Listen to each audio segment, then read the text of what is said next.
یا راج مستری کے ساتھ لیبر میں کام کرنے والا ہو، اس لیبر کی مزدوری 400 روپیے ہے۔ اب وہ آتا ہے کئے بجے؟ 9 بجے آتا ہے، پھر دوپہر میں 1 گھنٹہ لنچ کرتا ہے اور 5 بجے تک ہی وہ کام کرتا ہے، اور اس کی مزدوری ایک دن کی 400 روپیے ہے۔ 30 دن کی مزدوری اس کو جوڑیے 400 روپیے کے اعتبار سے تو کئی ہزار ہوتے ہیں۔ آج امام کی تنخواہ کہیں 5,000 6,000 7,000 8,000۔ لہذا اس مہنگائی کے دور میں ضروری ہے کہ امام کی تنخواہ بھی معقول دی جائے، کیونکہ ان کی ڈیوٹی 24 گھنٹہ کی ڈیوٹی ہے۔ آپ جس وقت چاہتے ہیں امام صاحب فاتحہ کرنا ہے، امام صاحب بچہ پیدا ہوا ہے اذان دینا ہے کان میں، امام صاحب جنازہ پڑھانا ہے، گویا 24 گھنٹے کی ان کی ڈیوٹی ہے۔ امام صاحب ذرا پانی پہ دم کر دیجئے، امام صاحب شکر پہ دم کر دیجئے، امام صاحب کی 24 گھنٹے کی ڈیوٹی ہے، تو کیا ان کی تنخواہ 7,000 8,000 روپیہ ہونی چاہیے؟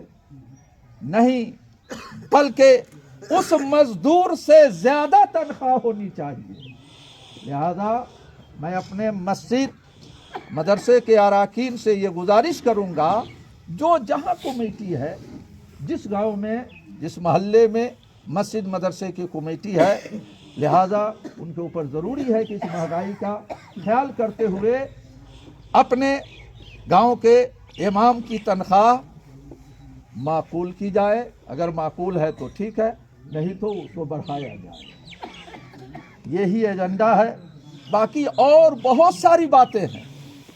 انشاءاللہ تعالی آہستہ آہستہ سب باتوں کے اوپر عمل کیا جائے گا۔ انشاءاللہ ایک چیز میں کہوں گا، چاہے بیٹا کی شادی کرے یا بیٹی کی شادی کرے، ہر آدمی یہ سوچتا ہے میں رائن برادری کا ہوں تو رائن برادری میں اپنے بیٹا بیٹی کی شادی کروں گا۔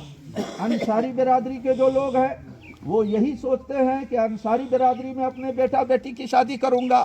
منصوری برادری کے جو لوگ ہیں وہ یہ سوچتے ہیں کہ منصوری برادری ہی میں اپنے بیٹا بیٹی کی شادی کروں گا۔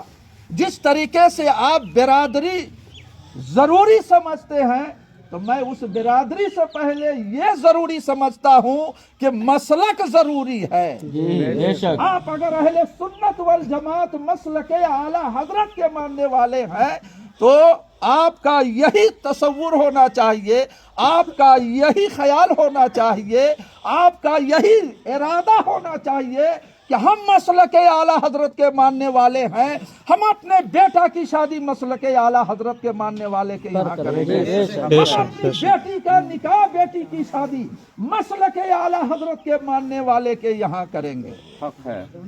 لہذا اس پر بھی توجہ ضروری ہے، نہیں تو شادی بیاہ کے چکر میں بہت گھر اور بہت ایسا ٹولہ ٹپڑی گاؤں برباد ہو گیا ہے۔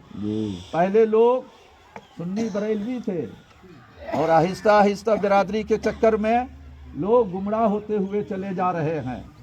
اور جب عقیدے کی گفتگو ان کے نزدیک کیجئے، جب مسلکی گفتگو کیجئے تو کہیں گے مولانا صاحب چھوڑیے نا، بہت ٹائم ہو گیا، تقریر ختم کیجئے۔ یعنی ان کو اچھی تقریر نہیں لگتی ہے۔ یہ کیوں ہوا؟ برادری کرنے کی وجہ سے، رشتہ داری کرنے کی وجہ سے۔ لہذا اس کے اوپر ضروری ہے کہ ہم عمل کریں۔ حضرات